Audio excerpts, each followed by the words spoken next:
Okay, so in today's video, I want to quickly share with you what my experience has been like using the iPad Air 5, the new one, over the past month. Let's go ahead and jump in.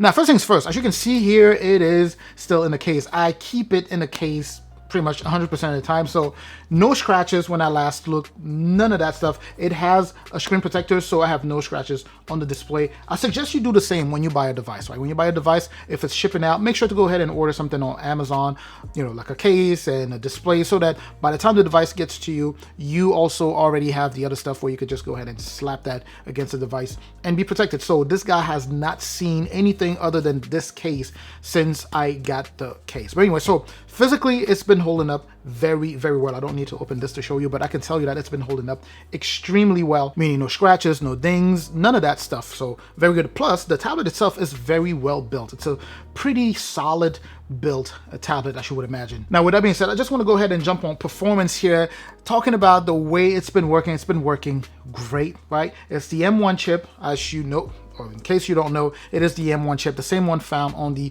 iPad Pro. Sure, it's calibrated slightly differently than the way it is on the iPad Pro, obviously because this is more of a mid-range tablet as opposed to the iPad Pro, which is a productivity level tablet and a more premium tablet. So let's just say it's calibrated differently than what you have on the M1 in the iPad Pro, but it's been working extremely well. There's really no need for me to dive too deep in it because I haven't had any issues. No stuttering issues, no lagging issues, nothing crashing, nothing struggling to open. It's been very, very good. My issue, like I've said in the past, is that, you know, iPadOS limits, you know, the iPad, what the iPad can do, and limits what that chip can do, right? The capability of that chip, because you can do so much, such a powerful chipset, but when you just look at the UI of what iPadOS has to offer, it's not really that different than what you get on the iPhone or even all the way down to the iPod, right? It's that same look. This is more of like a jumbo, like a big iPhone, right? Because the user experience is the same. You know, whether you go from an iPhone all the way to here to an iPad Pro, it is the same user experience, and it's still fairly limited in terms of versatility, right? How flexible you are in terms of opening different windows, you know, toggling back and forth and all that stuff. Now, with that being said, I'm not saying that there's no way for you to multitask. You certainly can multitask on this, but not to the level of something like a Samsung Galaxy Tab S8. I did make, for example, by the way, the Samsung Galaxy Tab S8 versus an iPad Air video, so make sure to check that out. But anyway, so something like a Tab S8, or let's just say what One UI from Samsung offers in terms of versatility, being able to toggle and do multiple things at the background, having a ton of things running in the background, you know, multiple windows where you resize things the way you like. You don't have that flexibility to just customize it to your liking. You don't have that on iPadOS. But anyway, I went on kind of a rant there. And by the way, please make sure to hit both the like and the subscribe button there. I truly appreciate that. All right, so gaming has been pretty good. It plays very well. Sure, it's 60 hertz, but you know, what do you expect? It's still supposed to be a mid-range. I guess you could expect more given that you're spending $600 for this tablet, but by what do you expect? That simply mean, you know, Apple is considering this to be a mid-range tablet, so of course it's expected that they will make some compromises every now and then when compared to the 120 hertz refresh rate that you would normally get, you know, or the promotion that you would normally get with the iPad Pro there. But something to keep in mind if you were looking to buy this just for gaming purposes, right? So again, it would play games very well. It would, you know, power through major things through things that are heavy very well. When it comes down to video editing specifically, I edited a bunch of videos with this and it is good. It's very, very good. That's something you cannot take away from, you know, from Apple. GPU performance has been great here. Now, I'm not necessarily a professional, you know, I don't do that, you know, for a living, but I can tell you that video editing here is really good. As long as you can attach a keyboard and a mouse, you are good to go. So you can buy this to run your if you have a YouTube channel or if you have a small business, whatever the case may be, this would actually be a nice pickup. But then again, it's expensive, right? So if you were just wondering if this would be good enough, the simple answer is yes. Now, if you're wondering if there are alternatives out there, oh, most certainly, yes, they are. So make sure to consider this and also consider everything else that surrounds it. So when it comes down to performance, 1 month, I have not noticed anything. It's been very, very good. And to be honest, I actually keep this on the side of my display that you see back there. It usually sits right below because I have a Mac Mini set up on the back there, so I do use Sidecar to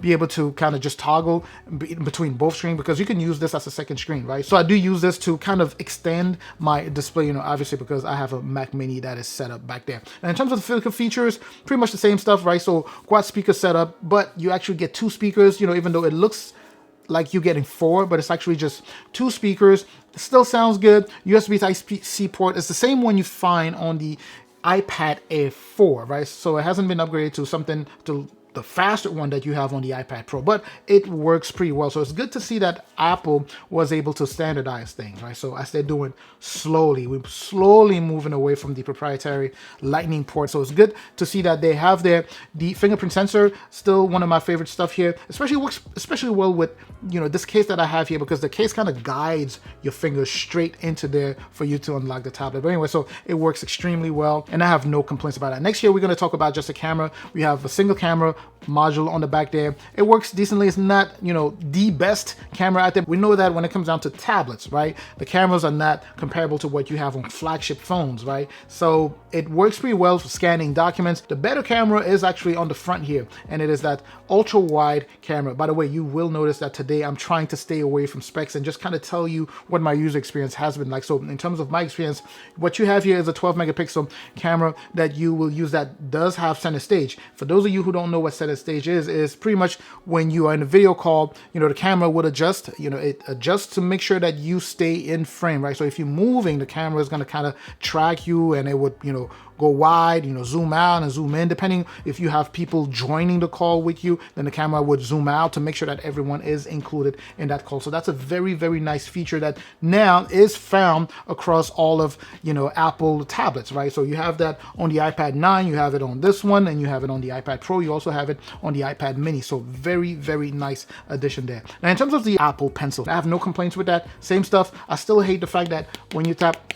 against the screen, it makes that noise, but it works very, very well. No complaints there. The display, of course, is an IPS display, or IPS Retina display like Apple likes to call it. It's pretty nice, very bright. I would, admit that's one of the differences that you immediately notice when you are on a display like this and you switch to like an Android tablet, right? You will notice that there's a difference between here and there, because I believe this one goes up to 600 nits. So if you are outside, this is a good tablet for people who are constantly outside. So I can definitely see, college students, who are on campus, maybe going and sitting on one of those benches outside, maybe to do some work on their tablet. This would be a nice pickup. Now, the only downside is that, you get 64 gigs of internal storage, which is still not good, especially for something like this one, or for something made by Apple where you cannot expand the internal storage. Now, you can see something like 32 or 64 gigs with an Android tablet. That will be fine, because generally, a large majority of them will allow you, to go ahead and expand the display, to expand the storage, the internal storage out up to 1 terabyte if you decide to do so. But with the Apple devices like this one here, if you buy one with 64 gigs, which